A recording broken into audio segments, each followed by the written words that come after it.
అందరికీ నమస్కారం అండి. రామోజీరావు గారు మరణ వార్త మన తెలుగు రాష్ట్రాలతో పాటు అనేక రాష్ట్రాల్లో బాధ కలిగించే అంశం. ఎందుకంటే అతను స్టార్టింగ్‌లో చిన్నగా స్టార్ట్ చేసి సంస్థలను ఇప్పటి ఉన్నత స్థాయికి వరకు ఎదిగిండు.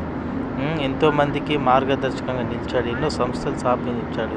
ఎందరి కష్టాల్లో అతడు ఉండి తోడుగా నిలిచాడు. అతడు ఇప్పుడు మన మధ్య లేనంటే ఎంతో జీర్ణించుకోలేకపోతున్నారు చాలామంది. అటువంటి వారు మన రైతులకు కూడా ఎన్నో ప్రోగ్రామ్స్ పెట్టి వారికి ఎలా ఈ అభివృద్ధి ఎలా చేయాలనేది మన రైతులకు అన్నదాత సుఖీభవ అలాంటి ప్రోగ్రాలు ఎన్నో పెట్టి మంచిగా తయారు చేసిండు. అలాగే చిత్రసీమకు కానివ్వండి, అతను ఎన్నో అవార్డులు సంపాదించాడు. మళ్ళీ ఎంతో మందికి అతను ఒక ఇన్స్పిరేషన్గా నిలిచాడు. అటువంటి వారు ఇప్పుడు మన మధ్య